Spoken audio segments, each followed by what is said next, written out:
Okay, hello. Hello. This is the round 4. Yeah, it's probably round 4. Round 4 of the Hadrian's Wall tournament.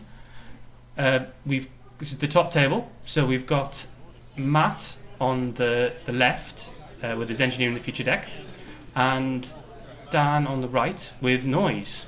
And I suppose we should say that was Peter talking, and I'm Seamus. Hello. This is the first time we've done this, so it's going to be hugely professional. Yeah, no, I think it's going very well so far. So the thing that I thought we could talk about while nothing's really happening is Dan Strong's name. It's a great name. I remember seeing it on the listings when he came up for a regional. Normally I pride myself on having the best name at the tournaments we go to. But Dan Strong, what a name. It's a superhero name. I'm going to have to interrupt you, Seamus. A power play by Marty there is the click 1 install of Alex Talbot, which Dan promptly trashes. Doesn't want to see that gaining too many counters. Yeah, it's sort of interesting, I guess, because Alex Talbot doesn't see a lot of play and generally isn't, I guess, thought of to be particularly strong.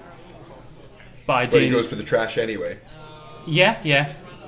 I guess early game it's something, especially if you just drop a cheap piece of ice in front of it, it can rack up a nice few counters in the early game. I guess if he knows he's got the cash as well to bounce back money-wise.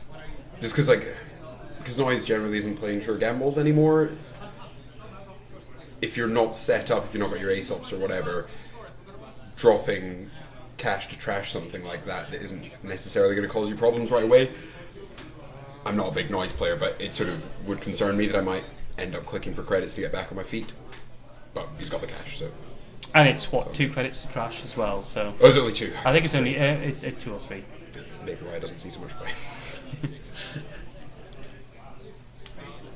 And there we go. So that's the ace-up coming straight off the Street Peddler. Ace-ups rather than the wild side. There's a wild side under there as well. It's kind of an annoying Street Peddler, really. You've got a wild side, an ace-ups, and a parasite. Well, the parasite's in the bin, which is always good. Yeah. I mean, it's not the end of the world, but... And then Imp in the Adonis, of course. I guess the other thing is we don't know whether he's got a wild side in hand as well. And with the cash on the table, ace-up is a straight sell this cash to gain a bunch of money. Yep. So what's Marty's play here against Noise? Do you think this is a good matchup for HB? I mean, of the many things I don't know a lot about, HB's one of them. I'm glad we've got you. I'm going to be real valuable here. I've played Noise half a dozen times and I think played HB twice and hated both games. But I would assume a relatively strong matchup. For HB, I have sort of gone on record stating that I don't think Noise is very strong until the release of Faust allowed him to actually access servers. Because previously, I just found you just score while they're doing stuff you don't care about. Oh, there's a wild side. And an adjusted. Yeah, so he's rocking now. He's got the full Noise resource suite out. Yep. Now, did I see, Seamus? Did I see a glimpse of a certain alt art Wayland operation in Marty's hand there? Oh, man, I'm so jealous he's got those alt arts. It's painful. I was watching that eBay auction that you got them on. So I guess we should explain. We knew, but it turns out few of his opponents knew that Marty was running a Sea Source Scorch. A little package in his HB. Yep, literally just arrived in the morning, turned to me and was like, shall I just swap, I think probably 2 Caprice and something, maybe toll booths, for 2 Sea Source and 2 Scorch? To which I replied, yes, of course you should. I had no idea that it would be effective.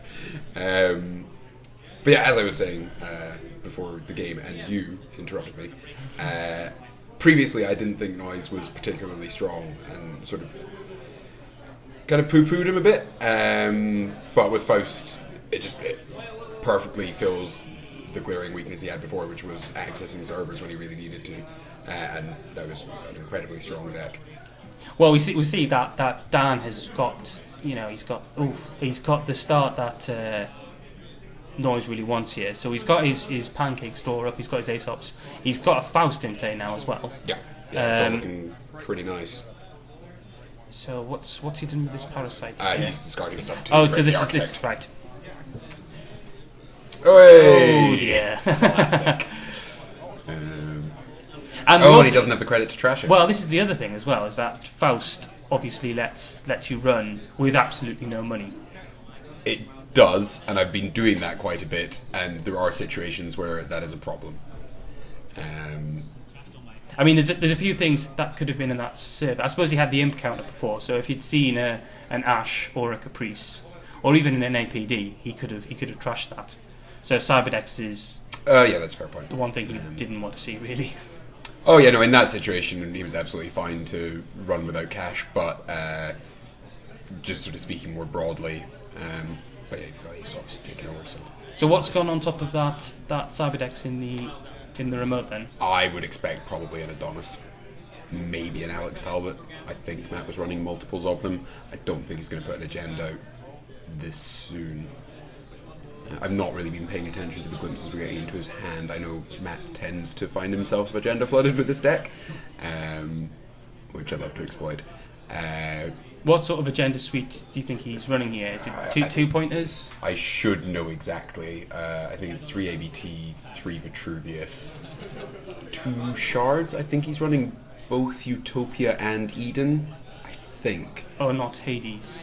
No, not Hades, I don't think. Okay. I think it's just the 2 shards. And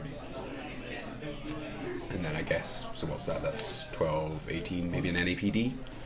Or no, maybe he's running an efficiency committee now. So we've talked a bit about Matt's deck. What do we think Dan's doing? Is he running a what I might call a standard noise deck? We certainly haven't seen any surprises so far.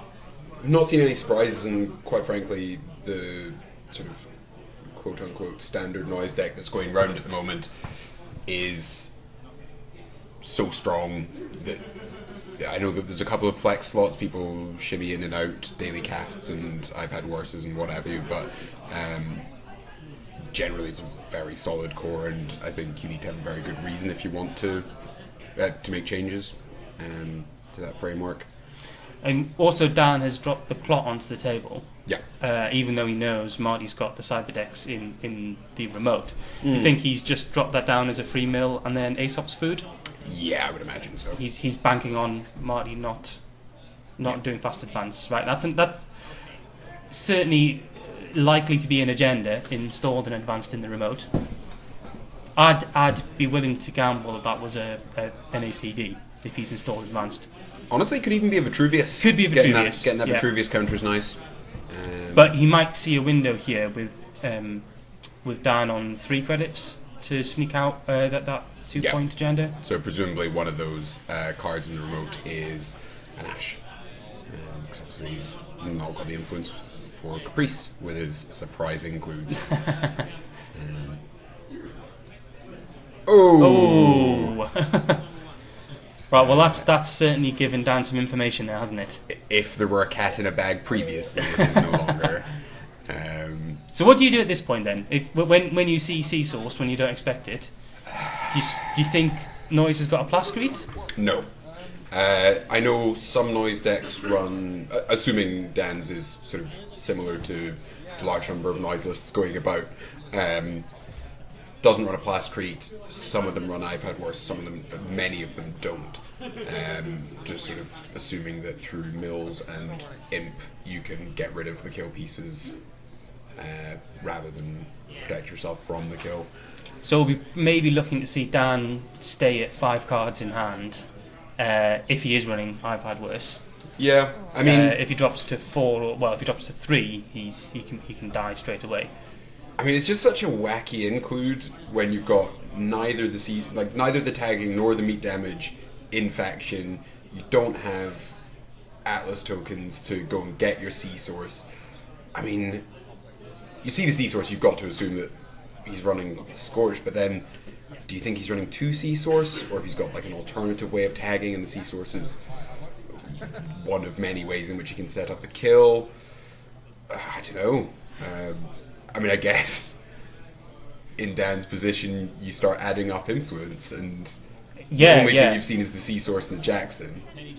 Yeah, I don't know what I would assume, because my first instinct would be, well, you'd probably want the 3 Scorch so that you can see the 2 for the kill. But I don't believe that's what Marty was running, was it? It was 2 Sea Source, 2 Scorch. Well, I mean, it's academic because we're trying to figure out what Dan would be doing in this situation anyway. Hey! Also, it's an over advanced Vitruvius, which is nice. He's got the Sea Source in Yep. the bin. He's also got a Jackson in the bin as well, both of which may prove to be useful. Yeah. Oh, it's almost like a reverse Atlas now. Yeah, Vitruvius that's, token well, for the Sea Source out the bin. and a nice a nice situation to be in against noise as well. Yeah, well, I mean, like, I know for a fact that Marty runs a couple of 3-pointers, so obviously you want to save that to grab the Jackson, because then you can save 3 agenda or potentially grab the Sea Source for the kill. But if Dan mills a card and then does a speculative run and it's a 3-pointer that's gone in the bin, I'd use a token for that. The other You notice he's not eaten Clot with Aesop's. I wasn't paying a huge amount of attention to his Aesop's selling. Is that just because he's had other stuff to sell? Or is he keeping the Clot on the table? Potentially, because it's 3 to res the Cyberdex. So he's Yeah. maybe thinking, well, if Marty... sorry, I probably should be consistent with his name. This will be very confusing for people. If Matt wants to biotic out an agenda, that's going to be 4 for the biotic, 3 for the Cyberdex, and then 3 to advance the agenda. That's pretty huge. Oh, so that One looked from like a hand. one from hand, yes. Yeah. So that was through the Viper on HQ. Yeah. Which is expensive for Faust. Yes, it certainly is. Well, costly in terms of cards, not expensive in terms of money. So that's install and fire a Jackson. Do you think Marty's digging for something in particular here? Yes. The second Scorch? I suspect that Matt knows, or at least suspects, that there is no Scorch protection in this deck.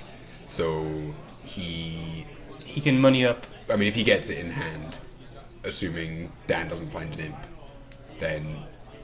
Oh, I suppose Matt's only on 5 credits, so... The other difficult it's position, of course, that... And Matt firing the Jackson in case of the Hades. in case Hades drops, yes, very sensible. The other difficult position Dan's in as well is that if he tries to farm data sucker tokens on archives, Marty can just drop the Cyberdeck straight in there. Yep. I don't know. Look, if you're Marty, what are you saving the Cyberdex for? I don't think he's running Biotic Labor in this deck, and certainly not running Sansan with the influence spend we've been discussing. If he gets the two Scorched Earth in hand, and then Dan drops into the rim. Well, so you think that's the... It could well be. Because I mean, I think that was thrown in the server probably mostly just to bait a run and waste some cards or money. So there's no reason for him to trash it now. I guess the big medium run as well, but then you only get to... Oh, here we go. Let's see if this is where he uses it. Well, it depends where Dan goes. Yeah.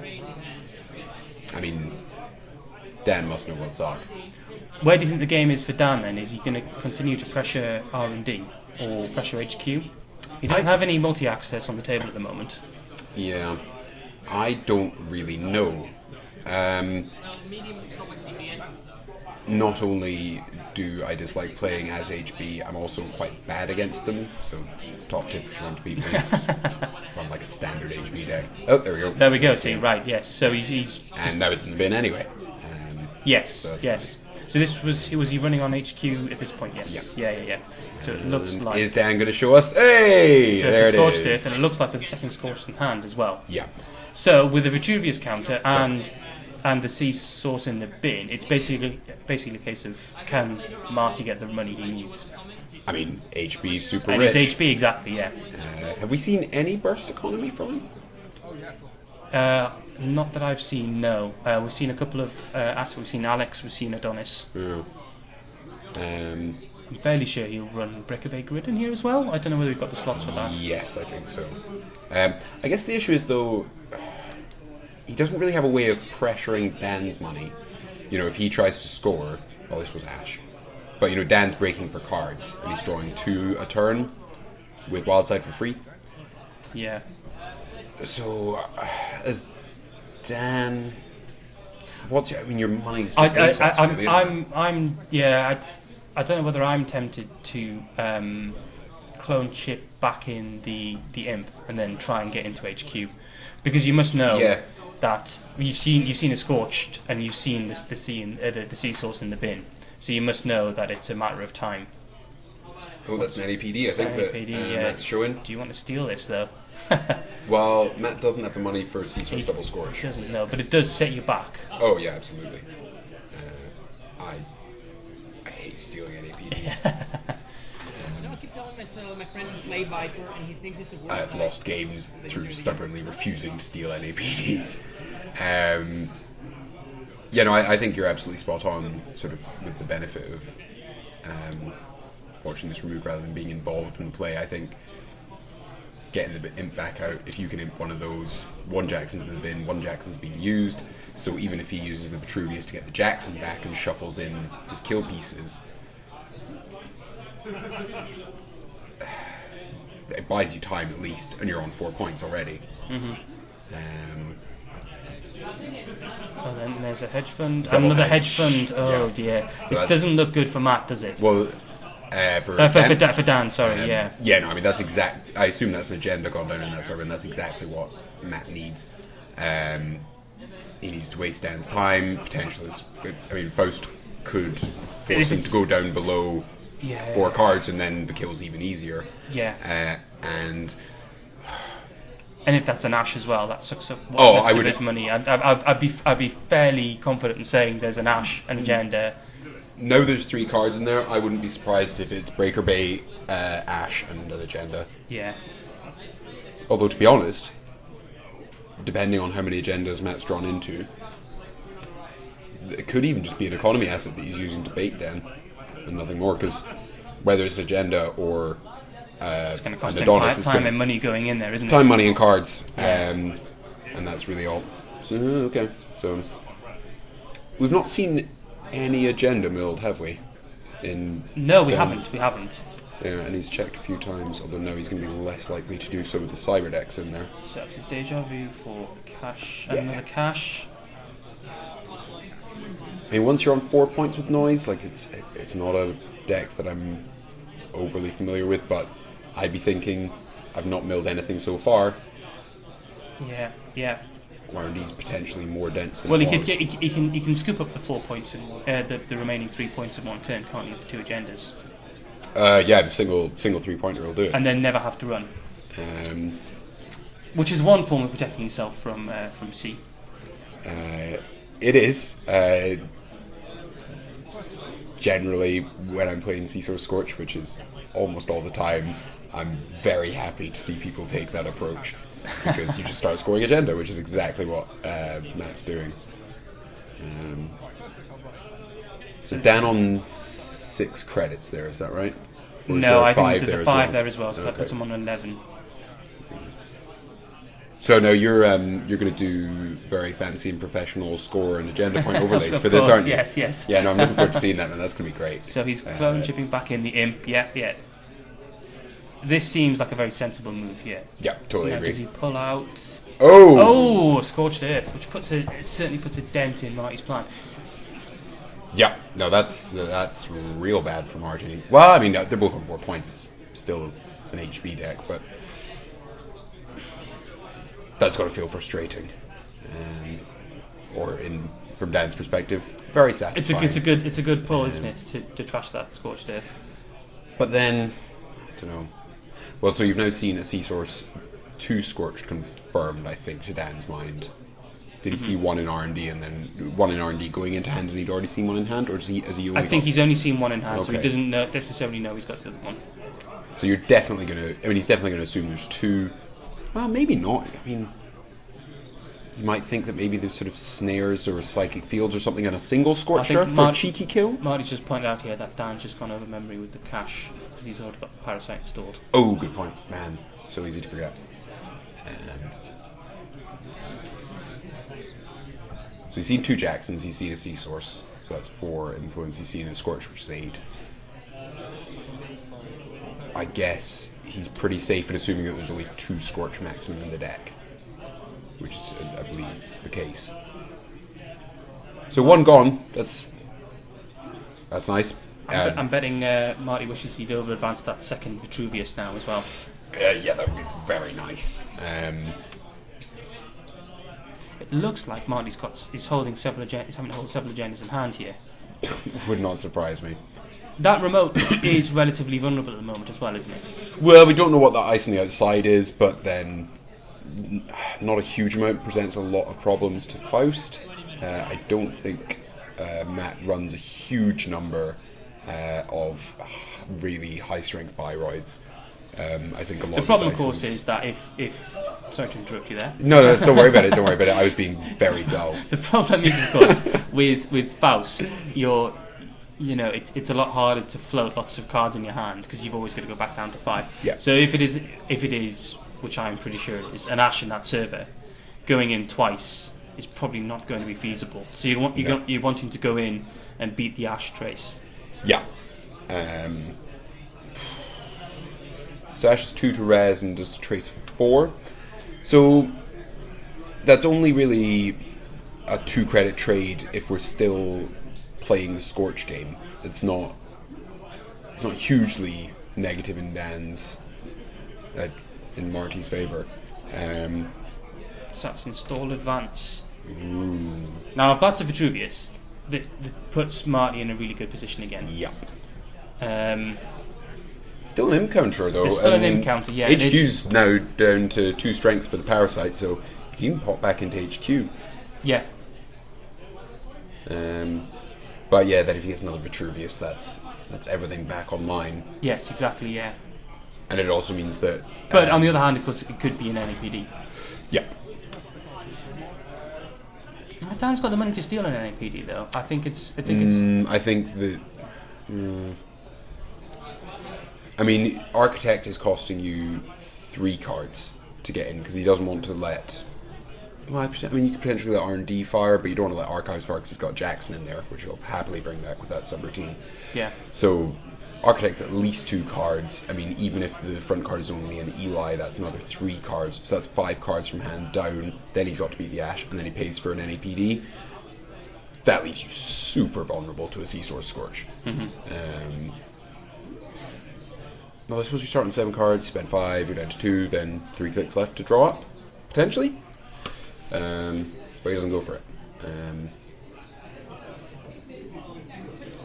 Now I played. Well, I suppose actually I won't reveal that thing about his deck. Yes. Not if it's games yet to come. But no, it was just a change Matt made to his deck after Hadrian's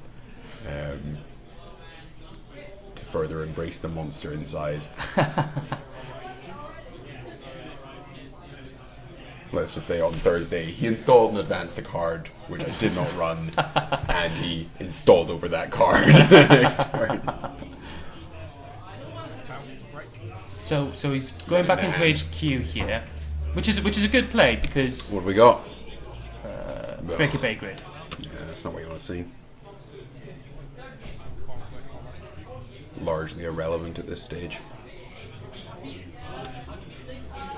But those imps are providing some pretty decent HQ pressure here. Oh yeah, absolutely. And he's gone back in, and He's got the 2 imps, so he can... Is that, and it looked like ice, but I'm not sure. Yes, an Eli maybe? Maybe. Now, who did the framing for this video, Peter?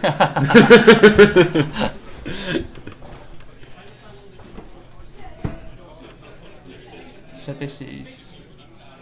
Have we passed back to Marty here? We must have done. I think if this is a Vitruvius, he just scores it out, Yeah, then tries to get the money that he would be needs. perfect. The fact that he's hesitating makes me think it might not be. maybe it's an NEPD that he wants to. I don't know. I mean, if Dan's not running it this turn, he's probably not going to run on it next. So you might as well score it. Yeah. Unless you particularly want the money for something else. I don't know if maybe a medium's gone in the bin and he's worried about being able to afford the ice on R&D. I've not seen a medium hit the table. Because that would be another thing that would be great for Dan. Yeah. He's on 4 points. He's hit HQ a fair number of times and not seen an agenda recently. There's none in the bin either. So R&D's looking pretty tasty right now. Ooh, So interesting. Back a hedge fund. Ooh, how many cards is Dan on? We have not been paying attention to a very crucial number.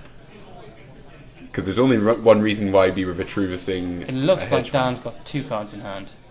No, 2 cards. It's not a good number of cards. It's not a good number of cards to be on, no. I think we can probably hear the sound of Marty's internal maths.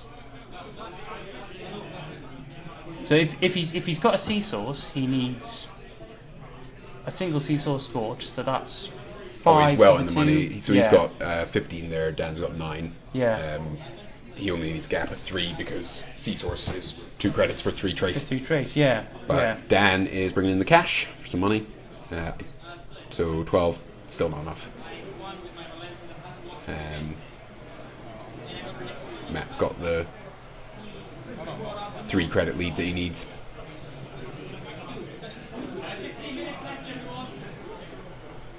I'm tense. Yeah, it's fine in friendly games. You just, throw all your money in and then throw down your scorches. But in tournaments, where you're terrified that you're going to make a mistake, and it's amazing how much you can agonize over very, very simple maths.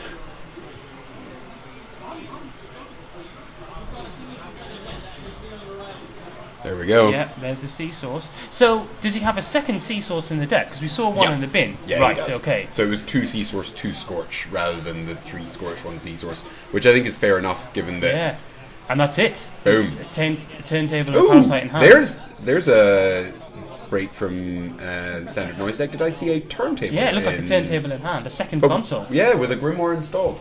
Interesting. Because you can always Aesop's the Grimoire once you set up. Oh, very good point. Yeah. Yeah. So, do you think that the turntable was in there for fast advance matches? And I feel it was good against a number of things. Yeah. It's a nice little slot. I mean, the power shutdown harpsichord deck dies straight away to turntable. It's a very good point. Yeah, and as I say, fast advance when they've got the Beal, the Astro tokens. Yep. And Beal as well, actually, because you can take away more than 2 points from them for both advance to Beal. Yep, and anything that runs a 3-pointer and anything that isn't a 3-pointer is fine. That's interesting. So Marty takes the win there with a scorched. So do you think? I kind of want to talk more about turntable. I know how you feel about turntable. Yeah. So but do you think Dan? Was it a miscalculation on Dan's part that he hadn't realised it was second scorched, or do you think it was a calculated risk that he'd looked at the influence and he thought the odds of him having a second scorched in hand are pretty low? I don't know. I mean, he knew he had the Vitruvius. The sea source and scorch were in the bin. Yeah, I guess he assumes he doesn't have both. Or doesn't have one or the other, because one sea source or 1 scorch in hand will do it because you have Vitruvius for the other, and in the end, Matt didn't need either of them. I guess potentially it was a combination of thinking, well, our credit difference isn't very big. If things do go awry, I've got cash to make up the difference. And just happened to end up a little bit short that one turn. Yeah. Because, was it just a run on HQ? It was a couple of runs on HQ, was it? Yes, so that's right, yes. Triggered the successful run. Yeah, and he didn't... he hit HQ three times? Some number of times. Twice, I think, yeah, and he didn't see the second scorched, so... So he might I don't know. I mean, And he hadn't seen the second sea source either. to be honest, I think like an element of it is potentially just you're used to playing around Scorch in Wayland decks and nowadays in NBN decks a lot, and sort of the way that shift back and forth in credits goes is quite familiar to a lot of experienced players. You know, Wayland Ice in particular, it'll stop you once, but it's a huge credit outlay for them, and then that grants you windows to run or pressure other servers. Whereas with HB, a lot of their ice is quite cheap and relatively taxing. They're making money just by installing cards. They've got 3/2s, so they can play a never advanced game. It's tricky. I think an element of it is just unfamiliarity with how to play against HBC Source Scorch, which I think everyone now across the UK is going to be reevaluating as a potential blind spot in their play experience. Sometimes the old-fashioned ways are the best. Okay, well, we'll leave this one here. We'll have another game coming up soon. We'll probably look at the other half of this match. Yeah, thank you for watching. Yeah, thanks for watching, and bye.